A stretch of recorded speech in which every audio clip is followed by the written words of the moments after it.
कि जद जद इस इंसान ने इंसानियत त्याग के वहशी दरिंदे का रूप धारण किया है तो संसार का मालिक अपना अजाब किसी ना किसी शक्ल में भेजता रहा है।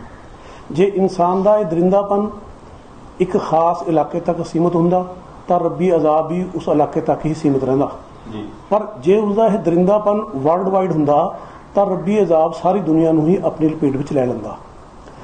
अज तो हज़ारां साल पहला भी पानी के एक रब्बी अजाब ने सारी दुनिया नूं अपनी लपेट में लिया सी, जिसका वर्णन कुरान मजीद विच सैलाबे नूं, बाइबल विच नोहा फ्लड ते वेदां विच महान सैलाब के नाम नाल मिलता है। इतिहास एक बार फिर अपने आप को दोहरा रहा है। अज एक बार फिर सारी दुनिया कोरोना वायरस जां कोविड-19 की लपेट विच है। कोविड-19 केवल एक बीमारी है जां फिर एक रब्बी अजाब भी है, इस ते चर्चा करने लई ही अज मैं दर्शकों के रूबरू होया हाँ। शुरू करदा हाँ रब के नाम नाल जो बहुत मेहरबान ते रहम फरमाउण वाला है ते ओही सारे संसारां दा साजनहार ते पालनहार है। साइंस भी ये दसदी है कि अज तो करोड़ां साल पहला इस संसार की कोई होंद नहीं सी इत्थे, बल्कि इत्थे खला वैक्यूम सी ते फिर एक बहुत बड़ा धमाका होया जिसनूं बिग बैंग कहा जाता है, जिसके सिट्टे वजों ही ये सारा संसार होंद विच आया सी। हुण इत्थे सवाल पैदा होंदा है कि वो बड़ा धमाका वो बिग बैंग की अपने आप ही हो गया सी, जबकि छोटिया छोटिया चीज़ां जिवें चमचा, गिलास, पेन, कॉपी, कुर्सी, टेबल आदि भी अपने आप नहीं बनिया, बल्कि किसी ना किसी ने इन्होंने बनाया जरूर है। तो फिर ये विशाल धरती, ये सूरज, ये चंद, ये बिना थम्मा तो खड़ा आसमान ते आसमान विच तैरदे करोड़ां तारे, कि ये सब कुछ अपने आप ही बन गया होगा, अपने आप ही बन गया होगा। तो इन्होंने बनाने वाला कोई नहीं है, नहीं अजिहा नहीं है, बल्कि करोड़ां सालों तो भली भांत नियम पूर्वक संतुलित चलदा संसार का यह प्रबंध गवाही दे रहा है, संसार का सिस्टम गवाही दे रहा है कि इन्हों कोई बनाने वाला जरूर है, जिसने ना केवल इन्हों बनाया है बल्कि एक खास सिस्टम विच बन के इन्हों चला भी रहा है। वो रब है जो अपनी होंद, हस्ती ते गुना जां सिफतां विच इक्को एक है, उसका कोई भाईवाल, शरीक जां पार्टनर नहीं है। दूजे शब्दों में इस संसार ते संसार में जो कुछ भी हैं वो सब रचनावां हैं उस इक्को एक रचनहार दियां, क्रिएशन हैं उस इक्को एक क्रिएटर दियां। साइंस ये भी दसदी है कि इस धरती ते सब तो पहला पेड़ पौधों ने जन्म लिया, फिर जानवर जीव जंतु पैदा हुए, तो उस तो लखां साल बाद इंसान का इस धरती ते जन्म होया, जिस तो यह स्पष्ट होंदा है कि इंसान रब दियां रचनावां विचों सब तो उत्तम रचना है, अशरफुल मखलूकात है, तो बाकी दी रचनावां इसकी सेवा लई ही पैदा की गई हैं। उदाहरण वजों जिवें जदों कोई VIP आउंदा है तो उसके आउण तो पहला स्टेज तैयार की जाती है, बिल्कुल इसी तरह ही इंसान के इस धरती ते आउण तो पहला संसार की यह स्टेज तैयार की गई सी। हुण इत्थे सवाल पैदा होंदा है कि इंसान उत्तम रचना क्यों है।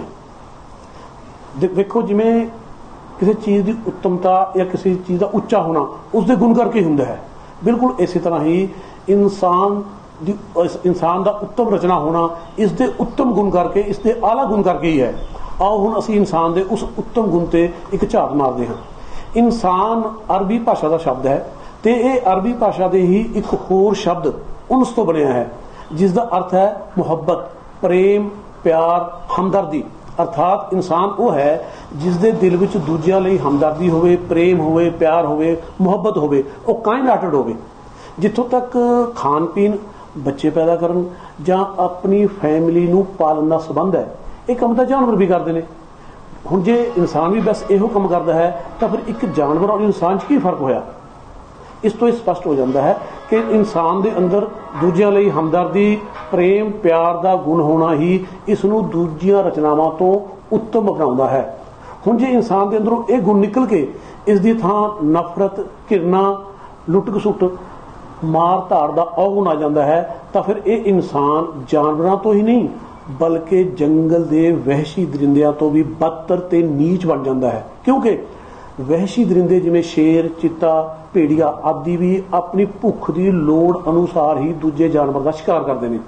ਜਦੋਂ ਉਸਦੀ ਇਹ ਭੁੱਖ ਮਿਟ ਜਾਂਦੀ ਹੈ ਤਾਂ ਫਿਰ ਉਹ ਬਿਲਾ ਵਜ੍ਹਾ ਕਿਸੇ ਦੂਸਰੇ ਜਾਨਵਰ ਨੂੰ ਨਹੀਂ ਮਾਰਦੇ। ਪਰ ਇਹ ਇਨਸਾਨ ਕਿਹੋ ਜਿਹਾ ਵਹਿਸ਼ੀ ਦਰਿੰਦਾ ਹੈ ਕਿ ਜਿਸ ਦੀ ਭੁੱਖ ਸੈਂਕੜੇ ਨਹੀਂ, ਹਜ਼ਾਰਾਂ ਨਹੀਂ, ਬਲਕਿ ਲੱਖਾਂ ਨਿਰਦੋਸ਼ ਇਨਸਾਨਾਂ ਦਾ ਕਤਲੇ-ਆਮ ਕਰਨ ਤੋਂ ਬਾਅਦ ਵੀ ਨਹੀਂ ਮਿਟਦੀ। ਪਿਛਲੇ ਕੁਝ ਸਾਲਾਂ ਵਿੱਚ ਇਨਸਾਨ ਦੇ ਰੂਪ ਵਿੱਚ ਇਸ ਵਹਿਸ਼ੀ ਦਰਿੰਦੇ ਨੇ ਲੱਖਾਂ ਹੀ ਨਿਰਦੋਸ਼ ਇਨਸਾਨਾਂ ਦਾ ਕਤਲੇਆਮ ਕੀਤਾ, ਜਿਸ ਵਿੱਚ ਬੱਚੇ, ਬੁੜੇ, ਜਵਾਨ, ਮਰਦ, ਔਰਤਾਂ ਸਭ ਹੀ ਸ਼ਾਮਲ ਸਨ ਤੇ ਲੱਖਾਂ ਹੀ ਨਿਰਦੋਸ਼ ਇਨਸਾਨਾਂ ਨੂੰ ਘਰੋਂ ਬੇਘਰ ਕਰਕੇ ਦਰ-ਬਦਰ ਭਟਕਣ ਲਈ ਮਜਬੂਰ ਕਰ ਦਿੱਤਾ। ਜਿਨ੍ਹਾਂ ਕੋਲ ਅੱਜ ਨਾ ਰਹਿਣ ਲਈ ਛੱਤ ਹੈ, ਨਾ ਖਾਣ ਲਈ ਖਾਣਾ ਹੈ, ਨਾ ਪੀਣ ਲਈ ਪਾਣੀ ਹੈ, ਤਾਂ ਨਾ ਪਹਿਨਣ ਲਈ ਕੱਪੜੇ ਨੇ, ਤੇ ਲੱਖਾਂ ਹੀ ਨਿਰਦੋਸ਼ਾਂ ਨੂੰ ਉਹਨਾਂ ਦੇ ਘਰਾਂ ਵਿੱਚ ਕੈਦ ਕਰ ਰੱਖਿਆ ਹੈ। ਕੀ ਕਸੂਰ ਸੀ ਉਹਨਾਂ ਮਾਸੂਮਾਂ ਦਾ? ਬਸ ਇਹੋ ਕਿ ਉਹ ਕਮਜ਼ੋਰ ਸਨ। ਇਸੇ ਲਈ ਹੀ ਤਾਕਤਵਰ ਜ਼ਾਲਮਾਂ ਨੇ ਉਹਨਾਂ ਪਰ ਇਹ ਜ਼ੁਲਮ ਕਮਾਇਆ ਹੈ। ਕਿ ਉਹਨਾਂ ਮਾਸੂਮਾਂ ਦੀ ਹਾਏ ਰੱਬ ਦੇ ਘਰ ਦਾ ਬੂਹਾ ਖਟਕਾਉਣ ਲਈ ਕਾਫੀ ਨਹੀਂ ਸੀ? ਵੇਖੋ, ਜਦੋਂ ਕਿਸੇ ਦੇਸ਼ ਦੇ ਕਿਸੇ ਇਲਾਕੇ ਵਿੱਚ ਕੁਝ ਸ਼ਰਾਰਤੀ ਅਨਸਰਾਂ ਵੱਲੋਂ ਫਸਾਦ ਫੈਲਾਇਆ ਜਾਂਦਾ ਹੈ ਤਾਂ ਉੱਥੋਂ ਦੀ ਸਰਕਾਰ ਆਪਣੀ ਫੋਰਸ ਭੇਜ ਕੇ ਉਹਨਾਂ ਸ਼ਰਾਰਤੀ ਅਨਸਰਾਂ ਨੂੰ ਸਖਤ ਸਜ਼ਾਵਾਂ ਦੇ ਕੇ ਉੱਥੇ ਅਮਨ ਕਾਇਮ ਕਰਦੀ ਹੈ।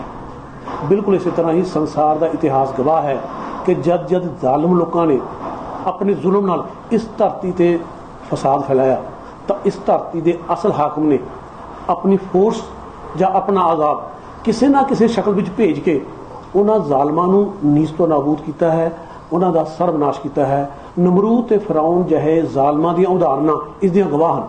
ਦੂਜੀ ਗੱਲ, ਜੇ ਕਿਸੇ ਦੇ ਪਰਿਵਾਰ ਤੇ ਕੋਈ ਜ਼ੁਲਮ ਕਰਦਾ ਹੈ ਤਾਂ ਪਰਿਵਾਰ ਦੇ ਮਾਲਕ ਨੂੰ ਗੁੱਸਾ ਆਉਂਦਾ ਹੈ ਤੇ ਉਹ ਇਸ ਦਾ ਬਦਲਾ ਜ਼ੁਲਮ ਕਰਨ ਵਾਲੇ ਤੋਂ ਲੈਂਦਾ ਹੈ।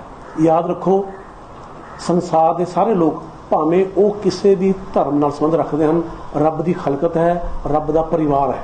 ਹੁਣ ਜੇ ਕੋਈ ਰੱਬ ਦੇ ਪਰਿਵਾਰ ਤੇ ਜ਼ੁਲਮ ਕਰਦਾ ਹੈ ਤਾਂ ਰੱਬ ਨੂੰ ਗੁੱਸਾ ਆਉਂਦਾ ਹੈ ਤੇ ਉਹ ਦੇਰ ਜਾਂ ਸਵੇਰ ਇਸ ਦਾ ਬਦਲਾ ਜ਼ਰੂਰ ਲੈਂਦਾ ਹੈ।